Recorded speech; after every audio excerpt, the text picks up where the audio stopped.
Hello बच्चों, ये हमारी जो 19 अप्रैल को टेस्ट मैंने लिया था उसके केमिस्ट्री के डाउट्स हैं। ठीक है, तो ये डाउट लेने से पहले मैं बता दूं, उसमें क्वेश्चन नंबर 63 और 76 मैंने अपनी लिस्ट से हटा दिए हैं। बिकॉज बेसिकली जो फिशर प्रोजेक्शन है वो हम लोग पढ़ते नहीं हैं। ठीक है, तो फिशर प्रोजेक्शन की जो पढ़ाई है वो कंपटीशन वाले कोचिंग वाले लोग डाल लेते हैं, लेकिन वास्तव में वो फिशर प्रोजेक्शन एनसीईआरटी में नहीं है, तो हम लोग कहीं पर पढ़ते नहीं हैं। अब हम लोग क्वेश्चन नंबर 46 से स्टार्ट कर रहे हैं। तो क्वेश्चन नंबर 46 जो है वो इनडायरेक्ट टाइप का क्वेश्चन है। क्वेश्चन क्या है पहले बताते हैं, फिर बताते हैं आंसर क्या होगा। कह रहे हैं which has maximum heat of hydrogenation, और ये चार ऑप्शन दे दिए हैं। तो हमें ये तो कहीं पढ़ाया नहीं गया है कि which has maximum heat of hydrogenation, लेकिन मैंने पिछले पेपर में एक बात बताई थी, वो बात याद करते हैं और फिर एक सेटजेफ रूल है वो याद करते हैं, फिर उससे इसको रिलेट करेंगे। तो मैंने कहा था, मान लो मेरे पास कोई सी डबल बॉन्ड सी है और इसको हाइड्रोजनेट करके CH बना रहे हैं, और जो चीजें लगी हुई थी उनको लगा रहने दें। तो इसेंशियली क्या है, मेरे पास जो रिएक्टेंट है उसकी कुछ एनर्जी है, हाइड्रोजनेटेड प्रोडक्ट जो होगा उसकी कुछ एनर्जी कम होगी। ये जो एनर्जी है ये एंथैल्पी ऑफ हाइड्रोजनेशन है, वैसे नेगेटिव होगी। ठीक है, अब मेरा प्रोडक्ट मान लो R1 है, कोई रिएक्टेंट कोई दूसरे में R2 है। तो जितना ज्यादा मेरा रिएक्टेंट अनस्टेबल होगा उतना ही हाइड्रोजनेशन में कम एनर्जी रिलीज होगी। ठीक है, अगर मेरा सॉरी उल्टा बोल गया, अगर जितना ज्यादा स्टेबल होगा उतना ज्यादा हाइड्रोजनेशन में कम स्टेबल एनर्जी होगी, और अगर मेरा रिएक्टेंट अनस्टेबल होगा तो मेरी ज्यादा एनर्जी रिलीज होगी। ये कंसेप्ट है, ये एक बात। दूसरी बात, हम लोगों ने सेटजेफ रूल में पढ़ा था कि एल्कीन्स में जितने ज्यादा एल्किल ग्रुप लगे हुए होंगे वो उतना ही ज्यादा स्टेबल होगा। ठीक है, तो अगर मैं यहाँ पर ऑप्शंस में देखूं तो इथीन में कोई भी एल्किल ग्रुप नहीं लगे हैं, ब्यूटीन में एक लगा है, और सिस और ट्रांस टू ब्यूटीन में दो एल्किल ग्रुप लगे हुए हैं। तो चूंकि इथीन में कोई भी एल्किल ग्रुप नहीं लगा है, इसलिए इथीन सबसे ज्यादा स्टेबल है, सॉरी सबसे ज्यादा अनस्टेबल है, C2H4। इसलिए उसके हाइड्रोजनेशन में सबसे ज्यादा एनर्जी रिलीज होगी। तो हम सेटजेफ रूल और वो जो इंथैल्पी ऑफ हाइड्रोजनेशन वाला कंसेप्ट है, दोनों को मिला करके ऐसी बात कह सकते हैं। अब आ जाते हैं क्वेश्चन नंबर 54 पे। क्वेश्चन नंबर 54 55 दो एक साथ देख लेते हैं। 54 में कह रहे हैं, अरे बाप रे बाप, ये हम लोग ऑलरेडी कई बार डिस्कस कर चुके हैं। ये बात है हाइपर कॉन्जुगेशन के बारे में। ये कह रहे हैं अमंग सॉरी हाइपर कॉन्जुगेशन कह रहे हैं कीटोइनॉल टाउटोमेरिज्म के बारे में। कह रहे हैं among these compound order of percent इनॉल content should be. देखो ये जो कंपाउंड है, इसका जो इनॉल होगा उसमें ये वाला हाइड्रोजन यहाँ चला जाएगा, ये डबल बॉन्ड यहाँ लौट करके आ जाएगा। तो बेसिकली यहाँ पर ये डबल बॉन्ड आ जाएगा और यहाँ पे OH बन जाएगा। इसका जो इनॉल फॉर्म है वो फिनॉल है, जो कि एरोमेटिक है, इसलिए बहुत ज्यादा स्टेबल है। इसलिए ये हमेशा इस फॉर्म में रहेगा ही नहीं, इनॉल फॉर्म में रहेगा। तो सबसे ज्यादा मेरा सेकंड वाला ऑप्शन हो गया। थर्ड में देखो तो ये CO है, ये CO है, बीच में CH2 है।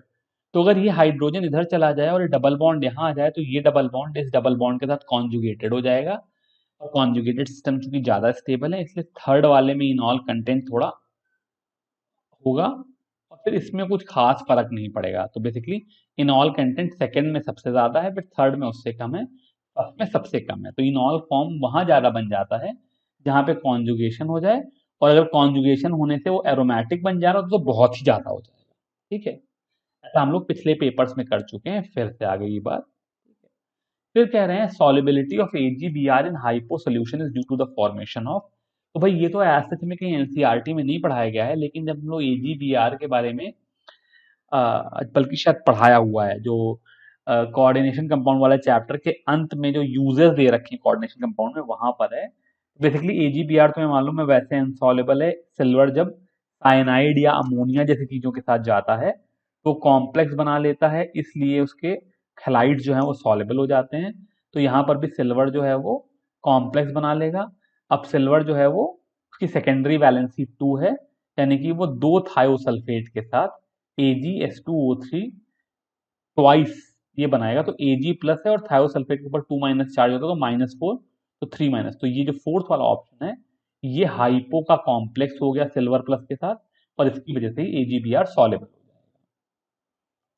क्वेश्चन नंबर 55 के बाद हमारा डाउट है क्वेश्चन नंबर 58। क्वेश्चन नंबर 58 में कह रहे हैं glycerol is separated from a spent life. भाई ये भाई बहुत बुरा क्वेश्चन है, हम लोग इससे पहले जो क्वेश्चन डिस्कस कर चुके हैं पुराने पेपर्स में उनमें दे रखा है। ये बेसिक ऑर्गेनिक केमिस्ट्री के लास्ट में जो टॉप पोर्शन है उसमें दे रखा है। ग्लिसरॉल को हम लोग वैक्यूम डिस्टिलेशन से सेपरेट करते हैं बिकॉज हाई टेम्परेचर पे वो डिकम्पोज कर सकता है। उसके बाद है 66। 66 कह रहे हैं, अरे कहाँ से आ गया 58 का 66 राइट। 66 जो है ये बहुत आसान सवाल है, मुझे पता नहीं किसने पूछा और क्यों पूछा है। पूछना है maximum number of hetero atoms which are present in. तो हेट्रो एटम का मतलब है कार्बन के अलावा रिंग में जितने एटम होंगे। तो यहाँ पे नाइट्रोजन एक है, यहाँ पर ये देखो CO लिखा हुआ है लेकिन यहाँ पे C डबल बॉन्ड, ये क्या कहते हैं, एसिटिक एनहाइड्राइड टाइप का एनहाइड्राइड ग्रुप है। तो ये जो ऑक्सीजन है वो रिंग के बाहर है। रिंग जो है वो ये दोनों कार्बन और ये दोनों कार्बन की, खाली एक ऑक्सीजन है जो हेट्रो एटम है।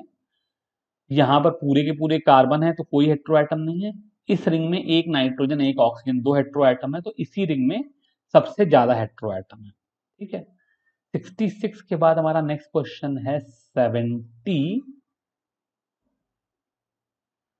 70 में कह रहे हैं 0.5 normal solution of a salt placed between two platinum electrode 20 centimeter and area of cross section 4 centimeter square has a resistance of 2.5 ohm। तो R is equal to rho L by A की जगह L upon kappa ए लिख लूं, तो यहां से kappa की value L upon R A हो जाएगी। तो मुझे separation between the electrode L दे रखा है सेंटीमीटर में, इसको सेंटीमीटर में रखेंगे। और यहाँ पर कप्पा की वैल्यू, सॉरी जो एरिया ऑफ क्रॉस सेक्शन है वो भी दे रखा है। तो यहां से मेरा कप्पा की वैल्यू आ जाएगी।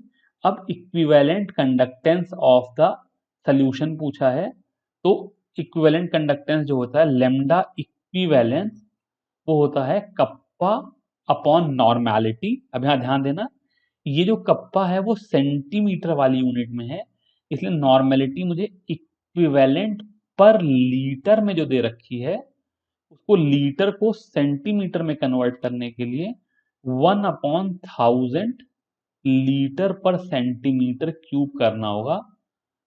ये जो 1000 है न्यूमरेटर में चला जाएगा, तो हो जाएगा कप्पा इंटू 1000 अपॉन इक्विवेलेंट। तो वैसे तुमको इक्विवेलेंट पढ़ाते नहीं हमारे सिलेबस में, अब मोल ही डिनोमिनेटर में जनरली मोलैरिटी होती है, पर इक्विवेलेंट अगर नॉर्मेलिटी दे रखी तो कोई फर्क नहीं पड़ा। तो यहाँ से के इंटू 1000 अपॉन इक्विवेलेंट करके हम सेंटीमीटर स्क्वायर पर इक्विवेलेंट इनवर्स वाली यूनिट निकाल, ohm inverse centimetre square equivalent inverse वाली यूनिट निकालेंगे।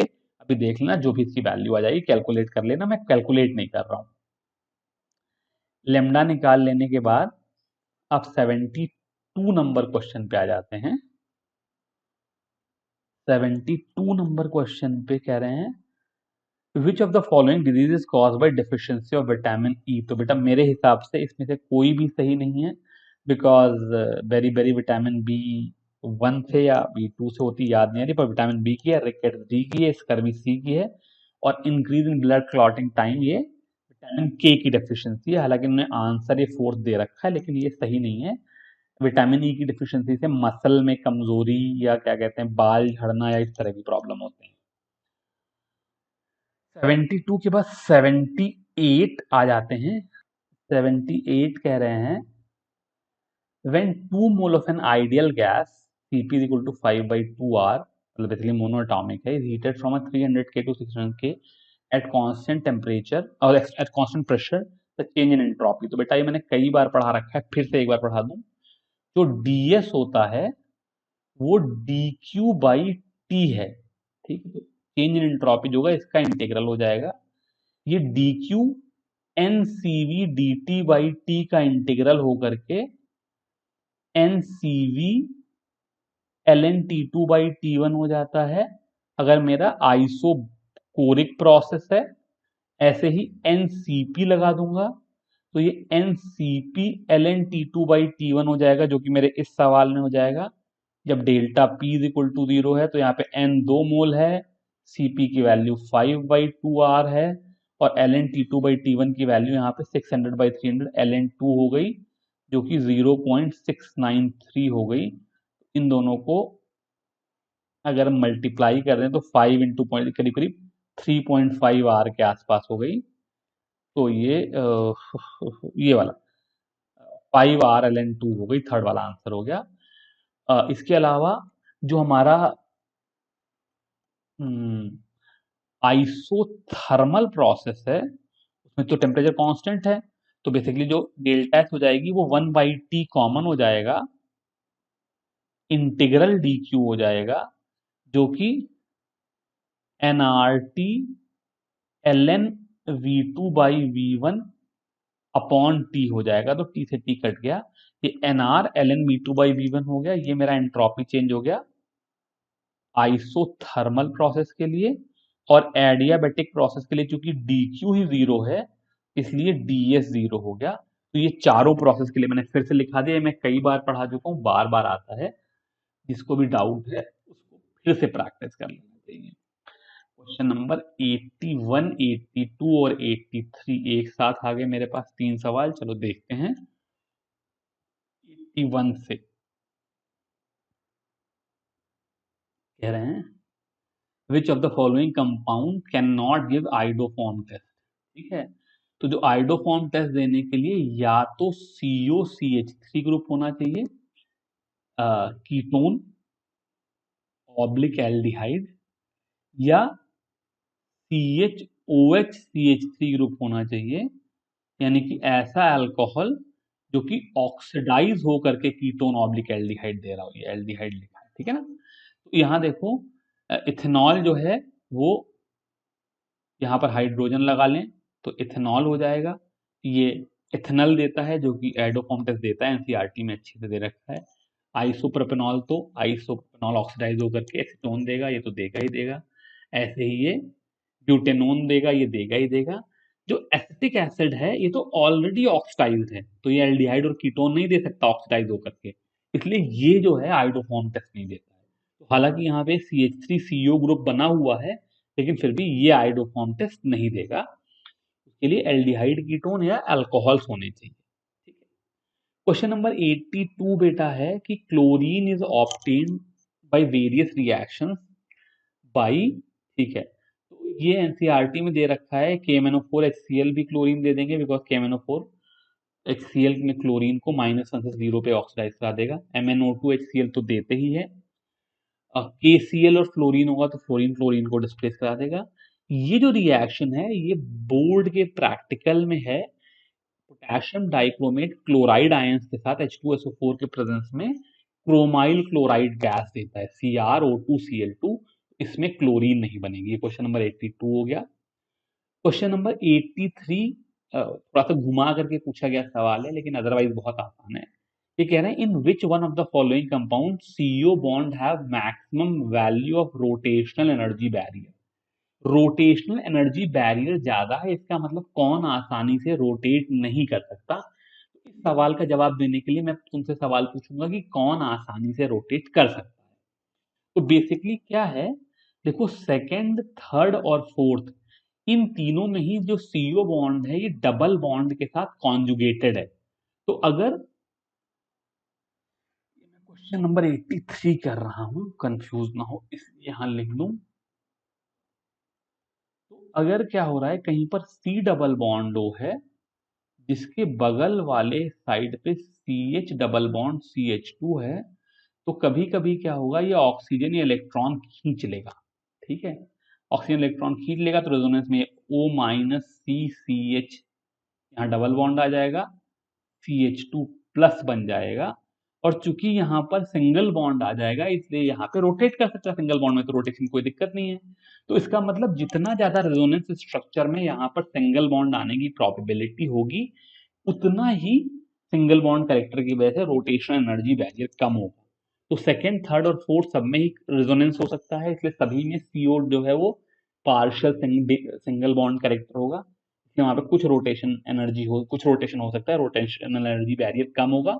यहाँ पर चूंकि कॉन्जुगेशन नहीं है इसलिए ये maximum value of rotational energy barrier यहीं पर होगा। हालांकि यहाँ पर भी वो क्या करे, इनॉल कीटो इनॉल टाउटोमेरिज्म कर सकता है, लेकिन वो आइसोमेराइजेशन है, वो केमिकल रिएक्शन है, उसमें एक्चुअल न्यूक्लियस को इधर उधर होना पड़ता है, इन सब में क्या है, रेजोनेंस है, तो वो पार्शियल सिंगल बॉन्ड कैरेक्टर हमेशा ही रहेगा, इसलिए इसका आंसर फर्स्ट है। 83 के बाद हम लोग लास्ट क्वेश्चन पे आ गए हैं, क्वेश्चन नंबर 89। क्वेश्चन नंबर 89 कह रहे हैं, ये अल्कोहल सॉरी हेलो एल्केन से सवाल है।